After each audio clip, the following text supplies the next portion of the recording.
Friends, welcome to 8 to 8 சமையல். இன்றைக்கி நம்ம 8 to 8 சமையலில் பாசிப்பருப்பு வச்சு ஒரு சூப்பரான டேஸ்ட்டில் ஒரு ஸ்வீட் ரெசிபி எப்படி செய்யலான்னு பார்ப்போங்க. இது வந்து செட்டிநாடு ஸ்பெஷல் உக்காரா அப்படின்னு சொல்லுவாங்க. இது வந்து செட்டிநாட்டில் வந்து இது ரொம்பவுமே ஒரு ஸ்பெஷலான ஸ்வீட்டுங்க. இது அல்வாவை மிஞ்சக்கூடிய அளவுக்கு டேஸ்ட் ரொம்ப சூப்பராக இருக்கும். இது நம்ம வீட்டிலையே சுலபமாக எப்படி செய்யலான்னு பார்ப்போங்க. இப்போ இது ரெடி பண்ணுறதுக்கு 1 கப் பாசிப்பருப்பு எடுத்திருக்கேன். இது 250 கிராம். இதை நம்ம ஒரு பேனில் சேர்த்துட்டு வறுத்தெடுத்துக்கலாம். ரொம்ப கருகிடக்கூடாது, பொன்னிறமாக வதக்கி எடுத்துக்கோங்க. வறுத்துட்டு இதை இப்போ ஒரு பிளேட்டுக்கு மாற்றிக்கலாம். மாற்றிட்டு இது கொஞ்சம் நேரம் ஆறட்டும். நல்லா ஆறிடுச்சு. இப்போ நம்ம இதை ஒரு குக்கருக்கு மாற்றிக்குவோம். மாற்றிட்டு இப்போ நம்ம தண்ணி சேர்த்து கழுவிடலாம். கழுவிட்டு இப்போ 1 கப் பாசிப்பருப்புக்கு 3 கப் அளவு தண்ணி சேர்த்துக்கோங்க. கரெக்டாக இருக்கும். மூடி போட்டு 2 விசில் மட்டும் விட்டுக்கலாம். ரொம்ப வேகாமல் இருக்கக்கூடாது, ரொம்ப குலைவாகவும் ஆயிடக்கூடாது. 2 விசில் விட்டிங்க அப்படின்னா கரெக்டாக இருக்கும். இது ரெடி ஆகட்டும். இப்போ நம்ம இது ரெடி பண்ணுறதுக்கு பாகு ரெடி பண்ணிக்கலாம். இப்போ 1 கப் பாசிப்பருப்புக்கு நான் 2 கப் சர்க்கரை எடுத்திருக்கேன். சர்க்கரை வந்து ரொம்பவுமே கரெக்டாக இருக்குங்க. 2 கப் சேர்த்திங்க அப்படின்னா. சர்க்கரை வெல்லம் எடுத்த அதே கப்பில் நம்ம 1 கப் அளவு தண்ணி சேர்த்துட்டு வெல்லத்தை நல்லா கரைச்சிக்கலாம். வெல்லம் வந்து ரொம்ப பாகு பதமும் தேவையில்லைங்க. நல்லா கரைஞ்சி ஒரு திக்கான கன்சிஸ்டன்சியில் இருந்தால் போதும். பாருங்கள், இந்தளவு கரெக்டாக இருக்குது. இப்போ நம்ம அடுப்பை ஆஃப் பண்ணிவிட்டு இதை எடுத்து ஓரமாக வச்சுக்கலாம். இது இருக்கட்டும். அடுத்தது ஒரு கடாயில் 2 கப் அளவு நெய் சேர்த்துக்கிறேன். இது வந்து 80 mlங்க. இப்போ நான் 160 ml நெய் சேர்த்துருக்கேன். நெய் சூடாகட்டும். நமக்கு இந்த கப்பில் ஒரு 4 கப் அளவு நெய் தேவைப்படுங்க.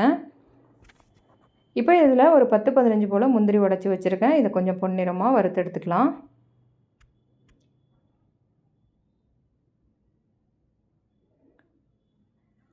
அதே நெய்யில் நான் 1 கப் அளவு ரவை சேர்த்துக்கிறேன்.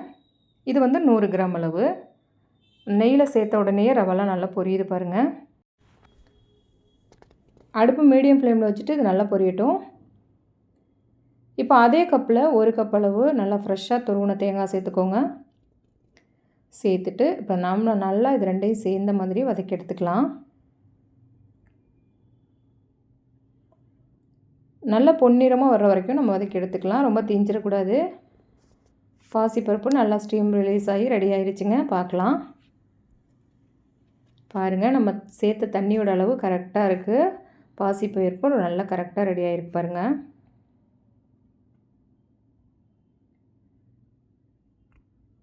இப்போ நம்ம சேர்த்த ரவாவும் தேங்காயும் நல்லா பொன்னிறமாக வந்திருக்குங்க. இப்போ நம்ம வேக வச்சுருக்க பாசிப்பருப்பு இது கூட சேர்த்துடலாம். சேர்த்துட்டு நல்லா அந்த மாதிரி எல்லாமே சேர்ந்து வர மாதிரி நல்லா மிக்ஸ் பண்ணிக்கோங்க.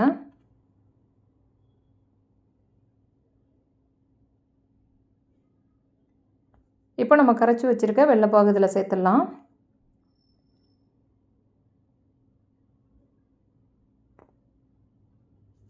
வெள்ளைப்பாகு வந்து உங்களுக்கு அதிகமாக இருக்க மாதிரி இருக்கும். நம்ம சேர்த்து கலரும்போது கரெக்டாக இருக்குங்க.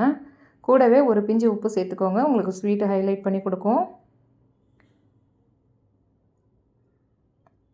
பாருங்கள், கொஞ்சம் தண்ணியாக இருக்க மாதிரி இருக்கும். நம்ம கைவிடாமல் ஒரு 2 நிமிஷம் இந்த மாதிரி கிளறி விட்டுக்கிட்டே இருந்தோம் அப்படின்னா பாருங்கள், ஈவனான கன்சிஸ்டன்சிக்கு வந்துருச்சு. இப்போ இந்த ஸ்டேஜில் இன்னும் 1 கப் அளவு நம்ம நெய் சேர்த்துப்போம். சேர்த்துட்டு நம்ம நல்லா கலந்து விட்டுக்கலாம்.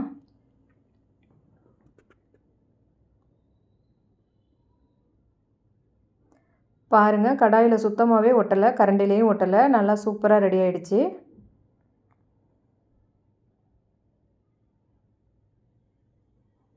இதில் இப்போ நான் 1/2 ஸ்பூன் அளவு ஏலக்காய் பொடி சேர்த்துக்கிறேன்.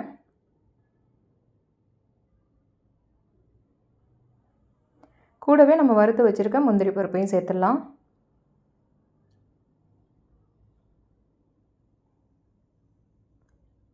சேர்த்துட்டு கடைசியாக இன்னும் 1 கப் நெய்யையும் சேர்த்துக்கோங்க. அவ்வளோதாங்க, ரொம்ப சூப்பராக ரெடி ஆகிடுச்சு பாருங்கள். கரண்டியில் துளி கூட ஒட்டலை பாருங்கள். இந்த அளவு திக்னஸில் நம்ம அடுப்பை ஆஃப் பண்ணிடணுங்க. இது ஆறின பிறகு இன்னும் ரொம்ப கட்டியாயிடும். இப்போ நம்ம அடுப்பை ஆஃப் பண்ணிடலாம். அவ்வளோதாங்க. ரொம்ப சூப்பரான செட்டிநாடு ஸ்பெஷல் உட்காரா ரெடி ஆகிடுச்சு. இதை நம்ம வீட்டிலேயே ரெடி பண்ணும்போது நமக்கு தேவைக்கேற்ப நம்ம ஸ்வீட்டு, நெய் இது எல்லாமே நம்ம கரெக்டான அளவில் சேர்த்துக்கலாங்க. ரொம்ப சூப்பராக இருக்கும் டேஸ்ட்டு. நீங்களும் ரெடி பண்ணி பாருங்கள். இன்றைக்கி இந்த செட்டிநாடு ஸ்பெஷல் உட்காரா நம்ம 8 to 8 சமையலோட 100வது வீடியோங்க. இது வரைக்கும் எனக்கு கொடுத்த அன்புக்கும் ஆதரவுக்கும் நன்றி. இதுக்கப்புறமும் உங்களோட அன்பும் ஆதரவும் எனக்கு தொடர்ந்து கொடுத்துக்கிட்டே இருங்க. இன்னும் நிறைய ரெசிபீஸ் நான் செஞ்சு உங்களோட ஷேர் பண்ணிக்கிறேன் என்னோடய அனுபவத்தை. உங்களோட அனுபவத்தையும் என் கூட நீங்கள் கமெண்ட்டில் ஷேர் பண்ணுங்கள். இந்த வீடியோ உங்களுக்கு பிடிச்சிருந்தா 8 to 8 சமையலுக்கு லைக் பண்ணுங்கள். உங்கள் உறவுகளுக்கும் நண்பர்களுக்கும் ஷேர் பண்ணுங்கள். மறக்காமல் நம்ம சேனலுக்கு சப்ஸ்கிரைப் பண்ணுங்கள்.